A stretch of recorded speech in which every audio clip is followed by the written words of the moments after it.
Hello guys, இது நம்ம channel BMR ஆரி stars. இன்றைக்கி நம்ம சேனலில் ஃபேப்ரிக் பெயிண்டிங் கிளாஸ் பார்க்க போகிறோம்.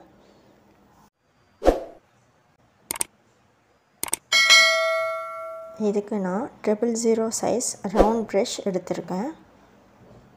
ப்ரஷ் வாஷ் பண்ணுறதுக்கு சின்ன ஒரு பவுலில் நார்மல் வாட்டர் எடுத்திருக்கேன். பெயிண்ட் பண்ணிவிட்டு ஒவ்வொரு வாட்டியும் ப்ரஷ்ஷை வாஷ் பண்ணுறதுக்கு சின்ன ஒரு கிளாத் எடுத்துகிட்டு அந்த வாஷ் பண்ண ப்ரஷ்ஷை லைட்டாக தொடச்சிக்கிறேன். பிகினர்ஸ் ப்ராக்டிஸ் பண்ணுறதுக்காக GSM பேப்பர் எடுத்திருக்கேன். நீங்கள் GSM பேப்பர் கிடைக்கலனா சார்ட் பேப்பர் யூஸ் பண்ணிக்கலாம். பேசிக்கில் white and black colour use பண்ணிக்கோங்க. அதுக்கப்புறம் இது அக்ரிலிக் பெயிண்ட்டு. இப்போ நம்ம பெயிண்ட் பண்ண ஸ்டார்ட் பண்ணலாம். அதுக்கு ஸ்ட்ரைட்டாகவே பெயிண்ட் உள்ள இந்த ப்ரஷ்ஷை டிப் பண்ணிக்கலாம். ஏன்னா இது பேசிக்கான எலமெண்ட்டாக ட்ரா பண்ண போகிறோம். இந்த எலமெண்ட் எதுக்கு நம்ம ட்ரா பண்ணுறோன்னா, நம்ம போக போக டிசைன் பண்ணும்போது ப்ரஷ்ஷை எப்படிலாம் பிளெண்ட் பண்ணுறதுன்றதுக்கு இது ரொம்ப யூஸ்ஃபுல்லாக இருக்கும். ஸ்டார்டிங்கில் பெயிண்ட் பண்ண ஆரம்பிக்கும்போது நமக்கு கை நடுக்கவும் ஆரம்பிக்கும். அதுக்கெல்லாம் இது பென் மாதிரி நம்ம நல்லா ட்ரா பண்ண ஆரம்பிச்சிட்டோன்னா ஸ்பீடாக, அதுக்கப்புறம் நம்ம டிசைன் பண்ணிக்கலாம். அது மட்டும் இல்லாமல் ஃபேப்ரிக்லேயும் பெயிண்ட் பண்ண ஆரம்பிச்சிடலாம். ஆக்சுவலாக பெயிண்ட் உள்ள டைரெக்டாக ப்ரஷ்ஷை விடக்கூடாது. நம்ம போக போகிற கிளாஸில் பார்த்திங்கன்னா 1 ஸ்ட்ரோக் பிளேட்டில் பெயிண்ட் எடுத்து வச்சு 1 ஸ்ட்ரோக் அந்த மாதிரி ரெடி பண்ணி தான் பண்ணுவோம்.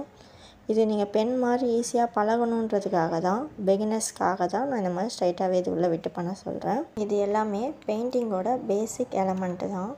நான் ஸ்டார்டிங்கில் ஐஃபன் மாதிரி போட்டேன். இதெல்லாம் எதுக்குன்னா ஸ்ட்ரைட் லைன்லாம் நம்ம டிசைன் பண்ணும்போது ரொம்ப நமக்கு யூஸ்ஃபுல்லாக இருக்கும். இப்போ ஜிக்ஸாக் மாதிரி அடுத்து ஒரு எலமெண்ட் போட்டிருக்கேன். இப்போ அடுத்து வர எலமெண்ட்டுக்கு நான் வேறு கலர் யூஸ் பண்ண போகிறேன். அதுக்கு இந்த ப்ரெஷ்ஷை நான் நார்மல் வாட்டர் எடுத்துருந்தோம்ல அதில் டிப் பண்ணி நல்லா வாஷ் பண்ணிக்கிறேன். கலர் போகிற வரைக்கும் வாஷ் பண்ணிவிட்டு ஒரு கிளாத்தில் தொடச்சிடுறேன்.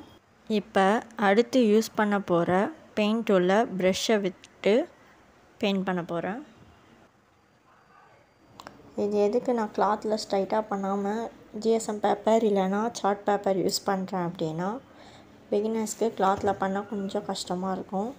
கிளாத் ரொம்ப வேஸ்ட் பண்ணிவிடுவீங்க. அதுக்கு தான் இந்த மாதிரி பேப்பரில் பண்ணிவிட்டு நம்ம ப்ராக்டிஸ் பண்ணோன்னா அதுக்கப்புறம் நம்ம ஃபேப்ரிக்கில் பண்ணுறது எப்படின்னு அடுத்த கிளாஸில் பார்ப்போம். பெயிண்டிங் பண்ணும்போது எப்போவுமே ஃபேன் ஆஃப் பண்ணிவிடுங்க. காற்று வசதி அந்தளவுக்கு இல்லாத இடத்துல பண்ணுங்கள். ஏன்னா பெயிண்ட் காஞ்சிரும். இப்போ நான் வளைவு மாதிரி ஒரு எலமெண்ட் முடிச்சுட்டு டைப்பில் எலமெண்ட் போடுறேன்.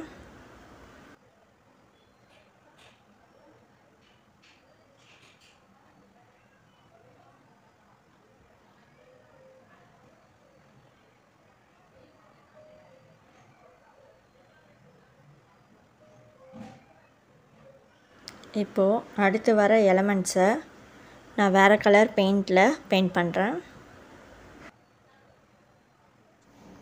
ப்ரஷ் இப்போ பெயிண்டிங் பண்ணும்போது இடையில வாஷ் பண்ண நார்மல் வாட்டரில் வாஷ் பண்ணிவிடுங்க. ஆனால் பெயிண்டிங்லாம் முடிச்சுட்டு நைட்டு இல்லைனா மறுநாள் காலையில் ஆரம்பிக்கிறதுக்கு முன்னாடி அந்த மாதிரி டைம்லலாம் ஃபஸ்ட்டு ப்ரஷ் எடுத்து வார்ம் வாட்டரில் நல்லா வாஷ் பண்ணிக்கோங்க. ஓவர் ஹாட்டாக எடுத்துக்காதீங்க. ஏன்னா இது சிந்தட்டிக் ப்ரஷ். அதனால் நம்ம லைட்டான வார்ம் வாட்டரில் ஒரு 10 மினிட்ஸ் அப்படியே விட்டுருங்க. விட்டுட்டு அதுக்கப்புறம் அதுக்குள்ளே இருக்க கலர்லாம் நல்லா போகிற அளவுக்கு கையை விட்டு நல்லா வாஷ் பண்ணிடலாம் ப்ரஷ்ஷை.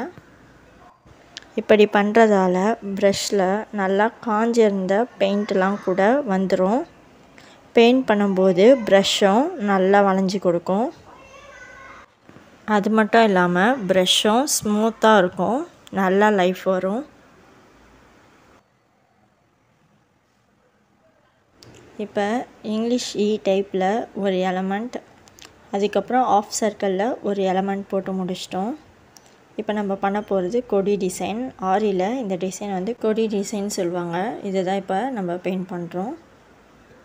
இப்போ நம்ம ப்ராக்டிஸ் பண்ணுற ஒவ்வொரு எலமெண்ட்டும் பின்னாடி ஃபேப்ரிக்கில் பண்ண போகிற ஒவ்வொரு டிசைனுக்கும் ரொம்ப யூஸ்ஃபுல்லாக இருக்கும். பெயிண்ட்டை ப்ரஷ்ஷில் நல்லா லோட் பண்ணி பெயிண்ட் பண்ணுங்கள்.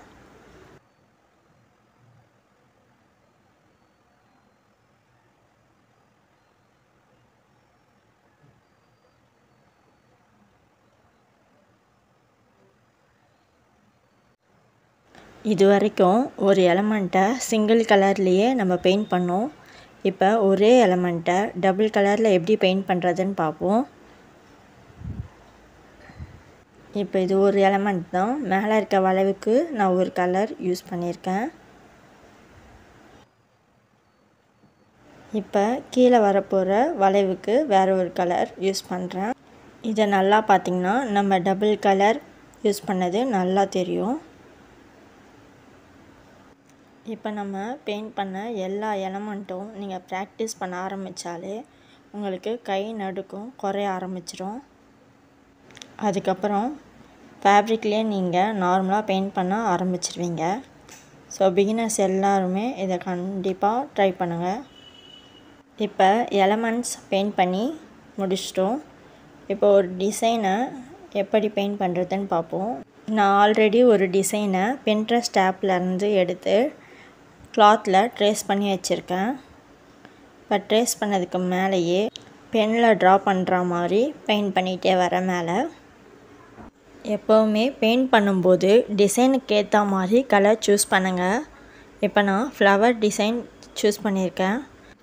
இதுக்கு நான் ரெட் கலர் பெயிண்ட் யூஸ் பண்ணுறேன்.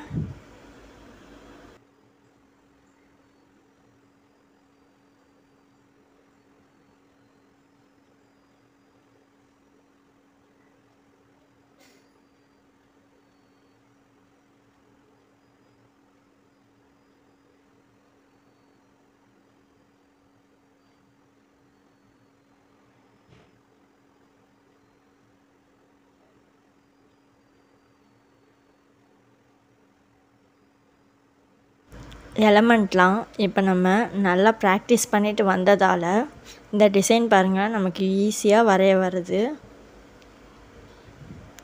இப்போ ஃப்ளவர் போட்டு முடிச்சிட்டோம். அடுத்து லீஃபுக்கு நான் க்ரீன் கலர் யூஸ் பண்ணுறேன்.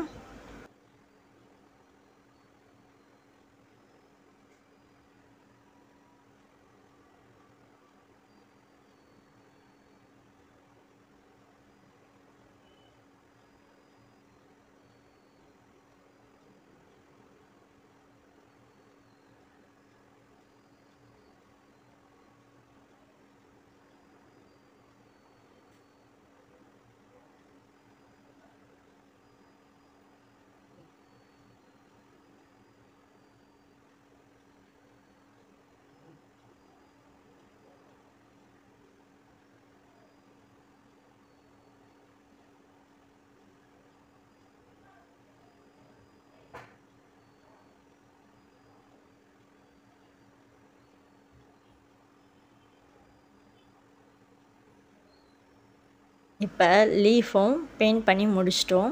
அடுத்து அந்த மொட்டு மாதிரி இருக்க டிசைனுக்கு நான் ப்ளூ கலர் யூஸ் பண்ணி இந்த டிசைனை ஃபினிஷ் பண்ணுறேன்.